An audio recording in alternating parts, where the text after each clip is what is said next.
I didn't know I had high blood pressure, but who does? Hypertension is a silent killer. It is known as a silent killer due to it having very little to no symptoms until your blood pressure is extremely high. By then, you may experience headaches or dizziness.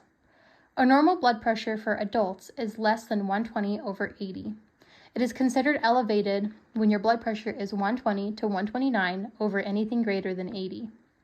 Hypertension stage 1 is when the blood pressure is 130 to 139 over 80 to 89. Hypertension stage 2 is anything greater than 140 over greater than 90. And a hypertensive crisis is anything greater than 180 over anything greater than 120. Okay, Maddie, your blood pressure today was 142/93, so you're currently in hypertension stage 2. Well, what does that mean? Well, if left untreated, it can lead to body organ damage. This can occur in the heart, kidneys, brain, eyes, blood vessels, and other organs. Increased blood pressure can harm the endothelial lining of the blood vessels, increasing your risk of the development of atherosclerotic vascular disease. This is the leading cause of ischemic heart and brain disease. It can also cause the left ventricle of your heart to thicken, increasing your risk of heart failure. There is also a risk for coronary artery disease, renal failure, and even loss of vision. That sounds very bad. What can I do now that I know that I have hypertension? Well, there are different medications that you can take to assist in lowering your blood pressure. ACE inhibitors is one of them and can assist in lowering your blood pressure along with other things we will talk about today. Some ACE inhibitors include captopril, enalapril, fosinopril, lisinopril, and ramipril. Notice all of these have the ending of pril.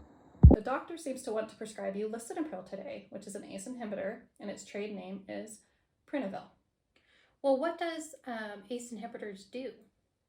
Well, first let me give you a brief explanation of the renin-angiotensin system, also known as our body's RAS system, R-A-S. Okay, your RAS system, or renin-angiotensin system, uses multiple organs working together. Your liver releases angiotensinogen. Your kidney releases renin.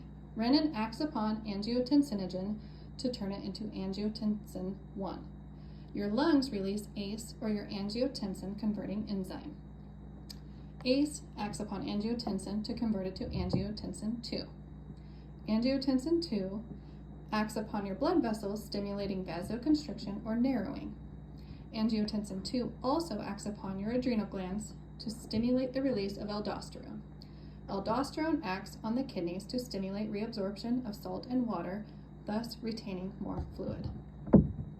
Well, now that we know about the RAS system, I'll explain where lisinopril will work during that system.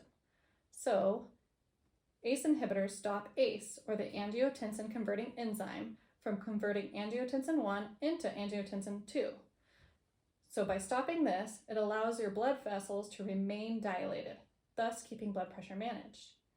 ACE inhibitors also prevent the secretion of aldosterone, which prevents your body from holding on to excess water and sodium, thus also keeping your blood pressure managed.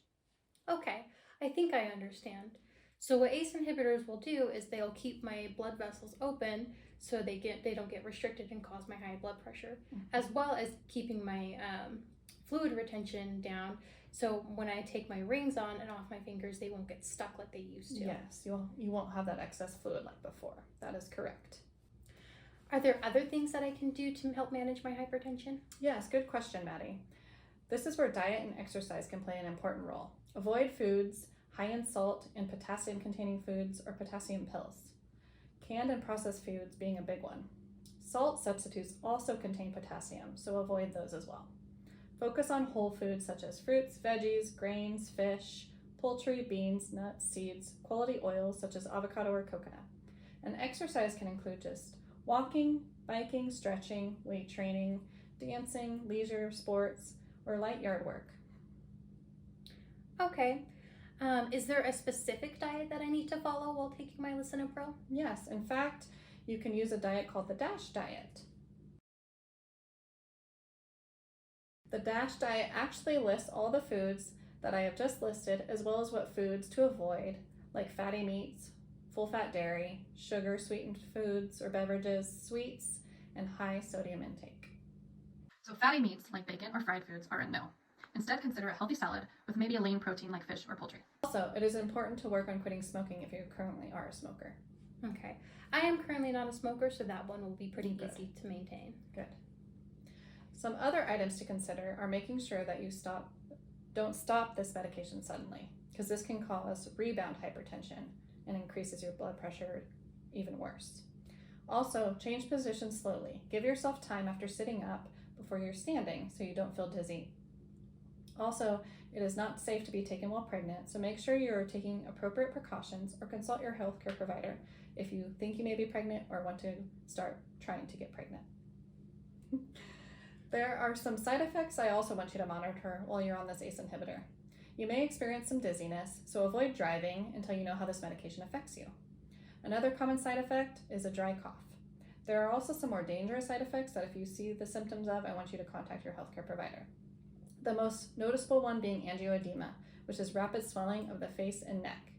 You also may experience an elevated vitamin K, which can cause cardiac dysrhythmias.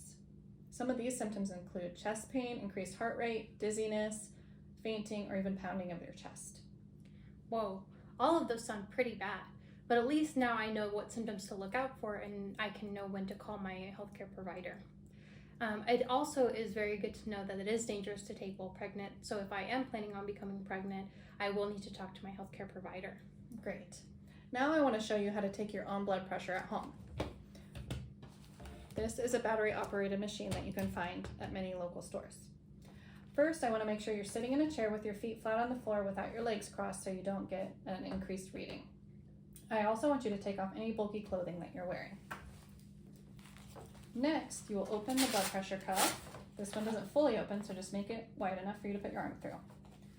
There is an arrow that I want you to line up with the inside of your elbow crease. Then tighten around your arm. Next, relax your arm down and you're going to hit the on button. Let it inflate until you see the numbers on the screen. Then you can hit the off button. Now I want you to show me how to do this. Okay. Well, so first, like you said, I will be sitting in a chair and I will have my feet flat on the ground just to make sure I don't get an inaccurate reading. And then I will open up this blood pressure cuff. And I will make sure to find the arrow so when I put it on, I can align it with my elbow crease. And then I will tighten it. And after that is tightened, I will push the on button until the numbers pop up on the screen. And at that point, after I get my reading, I can take the cuff off and turn the machine off. Perfect. Now I want you to do this at least twice a week, if not more, to monitor your blood pressure to make sure this is working and there's no adjustments needed. Okay. Thank you for informing me about my hypertension and ways that I can decrease my high blood pressure, like diet, exercise, and even taking this lisinopril. Yes, you're welcome. I'm glad we were able to help. Many people do not know that they have hypertension. This is why hypertension affects 45% of adults, and most are unaware. Only 54% of those being treated have it under control. About 1/3 of adults have what's called pre-hypertension. All of these statistics are why it is important to have an annual checkup with your healthcare provider, as well as monitoring your blood pressure at home. ACE inhibitors aren't for everyone though. It is advised against for people who have a history of angioedema, are currently on a different antihypertensive, use valsartan, use diuretics, frequently use NSAIDs, frequently use antacids, as well as people who are trying to get pregnant, who are currently pregnant, or who are lactating. ACE inhibitors should also be used cautiously in people with renal impairment, hepatic impairment, hypovolemia, or hyponatremia, or people whose families have a known history of angioedema. If you are currently on an ACE inhibitor, make sure that you take it at least 1 hour before your meals, as eating decreases the effectiveness of it. Or if you are not on an ACE inhibitor and you do have high blood pressure or suspect that you do have high blood pressure, make sure to get into your healthcare provider and discuss what options might be best for you. This video was created by 2 amateur nursing students who have the most basic grasp on ACE inhibitors. I hope you enjoyed our video and thank you for watching.